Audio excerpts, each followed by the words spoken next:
Hi guys, okay, so unfortunately we have to use this mode of communication because of the coronavirus, but yeah, so we're just going to get into chapter 12 where we left off.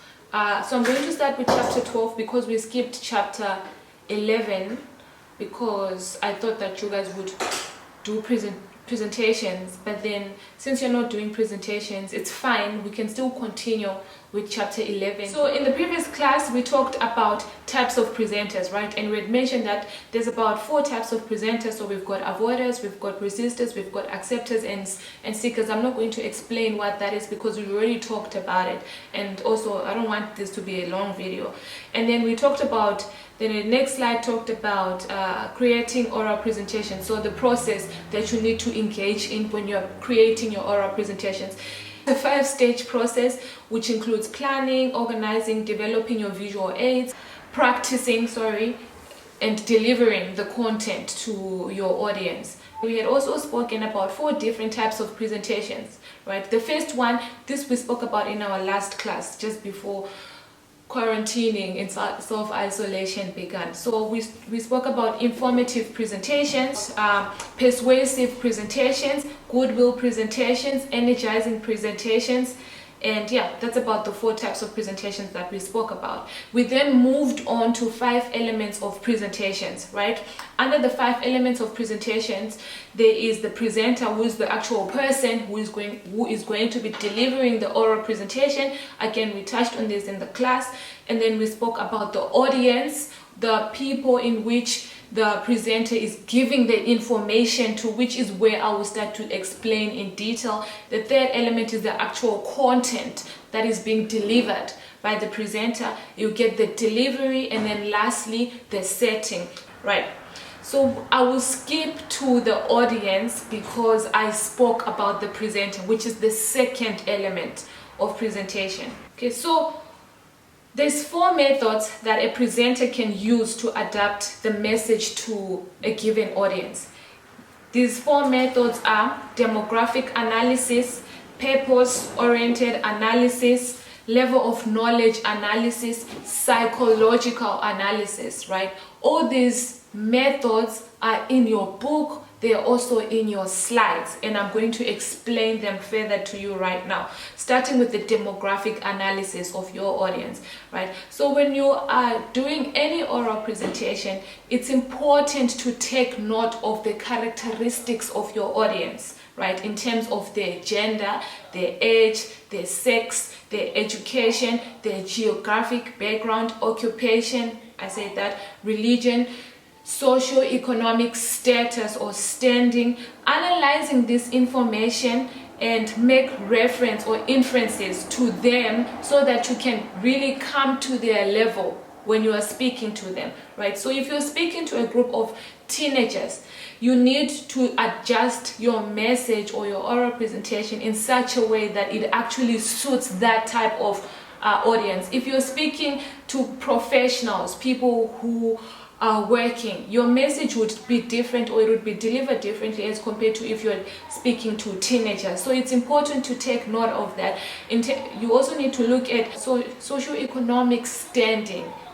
So this would speak maybe to the type of examples that you would give to your audience. And sometimes if they are not from a high socio-economic status, right, some examples may not relate to them. So take note of that. Get to know your audience before you give their information so that you can really connect with them. The second analysis that you would need to do is purpose-oriented analysis, where you define the most valuable information about your audience.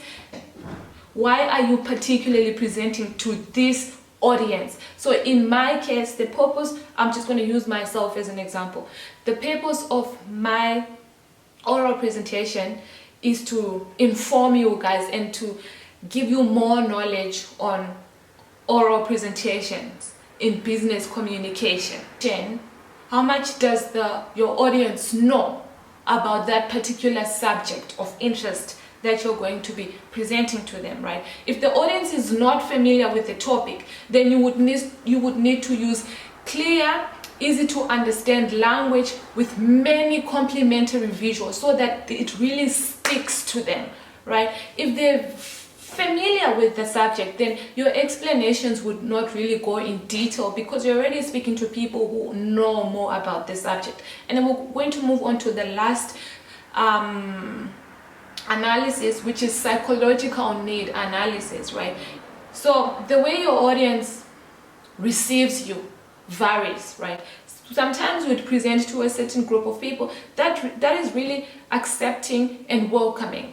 Sometimes we may present to a certain group of people that is hostile and not welcoming, right? So you need to really gauge and see where you're at. Are these people welcoming? Do they like you? Or are they not welcoming? Do they not like you, right? So when you've made that analysis, it will also help you determine how you will structure your oral presentation and how you carry yourself during the presentation, right? So if you are presenting to people who are naturally welcoming to you, who are naturally accepting to you as the presenter, then you don't need to really sell yourself. You don't need to do too much. Whereas if you're presenting to the opposite group, you'd need to sell yourself. You'd need to convince them that what you are the information that you're trying to give them is valuable to them, and you would need to make sure that they create a positive image in their minds about you as a presenter.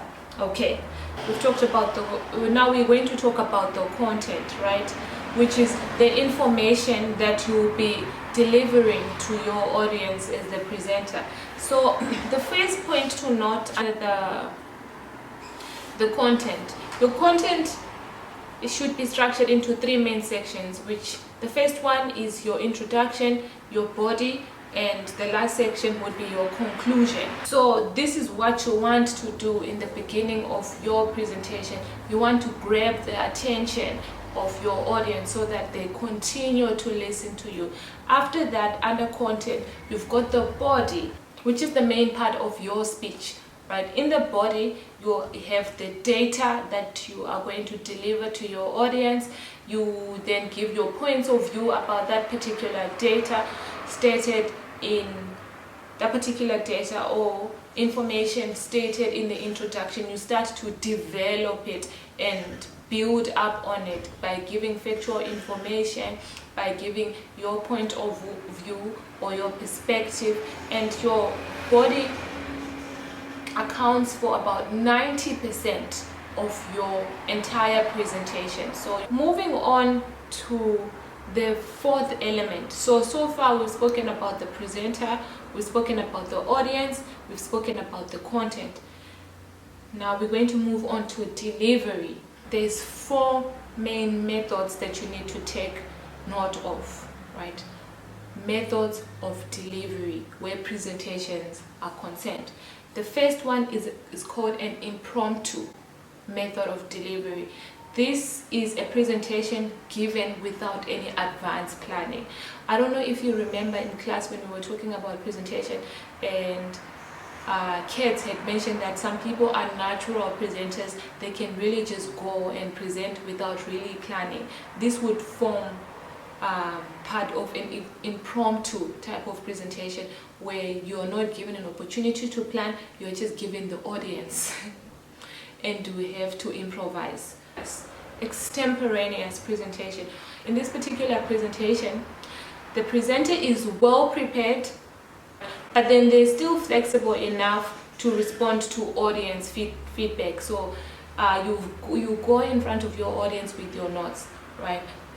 And while you're presenting, people can put up their hands and ask you questions, or you are flexible enough to respond to those types of questions. What we do in class falls under this second category, where I've got my presentation planned, but then the questions that you are likely to ask me during the presentation are not planned. So I am flexible enough to take questions and discuss your points of view. And then we've got the third one, which is a memorized presentation. So you've got information beforehand that you have memorized, that you have been practicing over and over again, and when you go in front of your audience, you give an introductory section and you start reading from your script. The last one is reading from your notes, right? This entails reading from a prepared script. It's usually what politicians do. The president, when he's giving a speech, he doesn't just come up with information as he's speaking. He's given a script and he has to follow that particular script and read information that has been written for him. The setting of your presentation. Where is your presentation taking place, or your oral presentation taking place? The location of it. Is it accessible for everyone? Can everyone get to that particular location where the oral presentation is going to take place? 2, the size and shape of the room. Is it not too small? Because if it's too small, then it's uncomfortable for people. Equipment available. This is still under setting. If you're going to use slides, does the place actually have a projector? If they don't have a projector, what will you replace it with? Lighting in the room, decoration, the temperature. It shouldn't be too cold, it shouldn't be too hot. It should just be comfortable for your audience. And those are the 5 key elements of presentations that you need to be aware of. Usually you can go and sit down if there's nothing else, but the ideal thing is to have a question and answer session. So you then ask your audience, do you guys have any questions for you? Because they may need to know information, or they may need more information about your presentation, or they may need for you to clarify certain points, right? And then when you are done, thank your audience and take a seat. All right, so that is the end of this chapter. Like I said in the beginning, if you guys have any questions relating this chapter, please email me. You guys have my email, or put the comments in the WhatsApp group, or you can even comment in the comments section down below, and then we'll talk about your questions or your comments regarding oral presentations. Okay, I'll see you when we talk about chapter 11. Bye.